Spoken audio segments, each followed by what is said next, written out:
John here with Freedom Pharma. A friend of mine was just telling me a story about a friend of hers whose son just graduated from university. First job, he's 20 years old, working for the government in Toronto. I'm not sure even what department of government or what level of government. Anyway, but he sent a video back to his mother.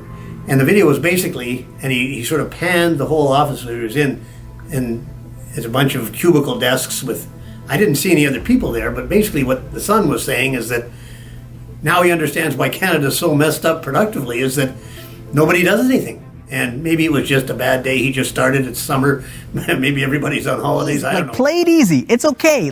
Easy going. That's what I love about bureaucracy. And the thing that I love the most about bureaucracy is that it is the peak of our social innovations. It is the peak of human ingenuity that we have convinced everybody about this religion, millions and billions of people throughout history, throughout decades, that this is the way that we can manage work. It's really unbelievable. It relates to a story of my own. My first job when I graduated, and I graduated with agriculture, a degree, a 4-year degree in agriculture from the University of Manitoba. And when I graduated, I actually took sort of about 3/4 of the year off before I actually started applying for jobs. And when I did apply for jobs, the two main ones came up. One was with Cargill, which is one of the largest companies in the world. It's right now probably the largest food company. I don't even know how many $120 billion a year or whatever. And they were they had a division in Winnipeg as well. And the other one was with the Federal Department of Agriculture. And so this is going to be my first job. And so first thing I look at, of course, was how much were they going to pay? Well, the Cargill job at that time, I can't believe this, unbelievable, $10,000 a year. The government job, $14,000 a year. So stop and think about that. Okay, in today's terms, $10,000 a year, don't even think about it. But the other one was virtually 40% higher than a government job. Well, I didn't think about it one way or the other. I just thought, I'm young, I need the dough. I'll take the government job, which I did, which was great. So first where I got stationed with the Department of Agriculture, I'm working for the Federal Department of Agriculture, which the way the government is set up in Canada is agriculture falls in the responsibility of the provinces.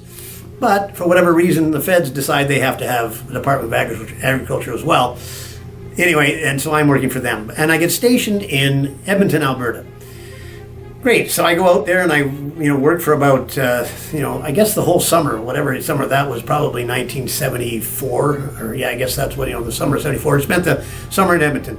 Anyway, then I got a chance to transfer to Winnipeg, doing the same job, which I thought, well, I'll do that because that's where I'm from and I live here. And so moved back to Winnipeg. But back in those days, okay, so first of all, in Edmonton, I got familiar with what the job was. It was a government job, but it was somewhat more of an interest thing because I was promoting a federal government program that was trying to convert farmers from basically shoebox accounting to computerized accounting, which nowadays computerized accounting you can operate on your damn phone. Back in those days, a computer, matter of fact, the headquarters for this, it was called Can Farm, was located in Guelph, Ontario. So it was a federal government operation. Their offices, Can Farm, was in Guelph, Ontario. And I used to go down there because I'd be called in to, go to headquarters. And my aunt lived in Guelph, which was kind of fun. I could go down to see her as well. But anyway, the computer in those days, and this is amazing, and it was key punch. And I don't know if most people wouldn't have a clue what that is. But basically, what you did is you would send in, you have these key cards, and you'd have somebody that would key the cards and punch holes in these little cardboard cards. And the cardboard cards were sent into a computer, and the computer would read the holes, and that was sort of like the bits and bytes or whatever you get in now, zeros and ones that are what a computer reads today. Anyway, huge process. The actual computer room, okay, first of all, it had to be at 60 degrees Fahrenheit, or what is that, about 20 degrees, more than 15 degrees Celsius. Back in those days, by the way, we're all using Fahrenheit. So, 60 degrees, which is, sort of cool, but that's, so that's what has to, because these are computers that were all tube computers. Anyway, they have to be kept cool because they're working. The computer room was probably 4,000 or 5,000 square feet, which is a big, big room. It had an elevated floor, so you'd walk in and you'd step up into this room because all the cool air ducting was from below, and the computer occupied that whole room. I mean, it was unbelievable. But anyway, so that was somewhat interesting because that was, back in those days, there was probably 6 computers in Canada, not many, and that was one of them. By the way, your phone right now, your smartphone can do way more than that 5,000 square foot room could do in one computer back then. Anyway, that's sort of off the point. The point was the productivity of actually working for the government. So I ended up coming back to Winnipeg, being transferred back to Winnipeg. But back in those days, and okay, we have Justin Trudeau now as our prime minister. Back then we had Pierre Trudeau, his dad. So I'm old enough to have had both Trudeaus. Anyway, I'll leave that for anybody to decide how good or bad that is. Anyway, but back in those days, okay, now we have multiculturalism. We're into diversity and multiculturalism. Back in those days, they had what they called B&B. Bilingualism, biculturalism. So there was only 2 cultures. It was English and French. So I'm back in Winnipeg, which is, I mean, we do have some French pockets. Actually, the biggest French population outside of Quebec is St. Boniface, which is part of Winnipeg. But I would say 99% of the people in St. Boniface, even back in 1970, early 70s, all spoke English. But because we had B&B, you had to have government jobs specifically, had to have so many of them, had to be bilingual. So I come back to Winnipeg, but one of the criteria of me coming to Winnipeg is I had to be bilingual. Well, I'm English. I mean, it's funny enough, I grew up in Montreal, so my French wasn't bad because I spent a lot more time speaking French down there than you would have out here, especially even in school. The courses we took were a lot more, involved with French. Anyway, so I now have to go, and it didn't matter if you were French or English. If you couldn't speak the other language, it didn't matter for English or French. The federal government would train you in the other language. So obviously my mother tongue is English.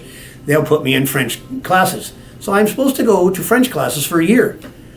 Well, the job to begin with was kind of dull. I mean, that's one of the biggest problems. That's what the son of the friend was saying, that he couldn't believe that he had nothing to do. And he's first, starting off as a newly graduated, student going into his first job with nothing to do. But back in those days, and now I had this job which was kind of, other than the fact that the computer was kind of neat because that was unique for back in those days, the job itself was, not a lot to do. But now they put me in French language training, and I'm supposed to be there for a year. And that's just the way it is. You go for a year and you go to school every day. I went, and I'm getting paid by the federal government that extra 40% that I would have got from Cargill to go to school learning how to speak French. Which was okay. I'd go every day, and I never go to work, because, well, it didn't really make any difference. I went to work, I didn't go to work. I don't think I accomplished much one way or the other. But now I'm in school every day, and I'm Je m'appelle Jean, je suis ici. I mean, it was like, I do better French than that from my time in Montreal. As a matter of fact, in Montreal I learned all the French swear words, of course, because that's what you get more than anything else. But that doesn't matter. So at about 4 months in, I'm saying to the teachers, and I said, I'm pretty much done with this. You either, test me now, or I'm going to quit the job. And they couldn't have that politically. I mean, this was a big deal, having this B&B and forcing people to take the other language. Mostly it was English people learning how to speak French, because most of the French people in Canada already could speak English, so that wasn't really a problem. So, but if I quit my job because of being forced to speak French, that would be bad politically. I mean, it would, so what they let me do is take the exam at 4 months.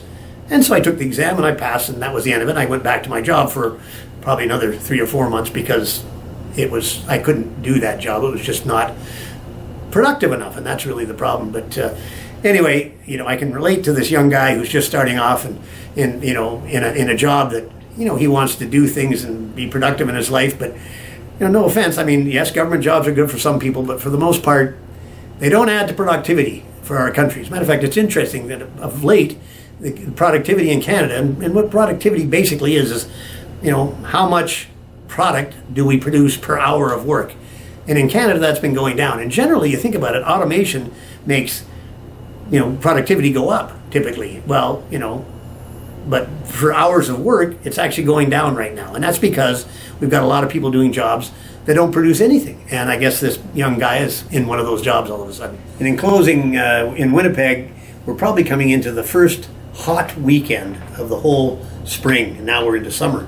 And I noticed just in the news, today, as a matter of fact, that one of the beaches on Lake Winnipeg is being closed because of E. coli problems. And so, not suggesting that we can solve a problem with E. coli, but I think we could. What happens when you get E. coli poisoning is you get an ill gut. Well, we can gut fix it. Anyway, check out GutFix, GUTFYX.com. Oh, just a second here. As a matter of fact, I'll even show you what it is. It's basically just sort of, a candied tablet that has the egg antibodies, and there it is. And I'm going to show you. Pop them in, and you just chew them up like cookie dough. Anyway, have a good hot weekend, and be careful of Albert Beach because they've, I think, closed it because of E. coli warnings. In the meantime, gut fix yourself. Thanks for watching.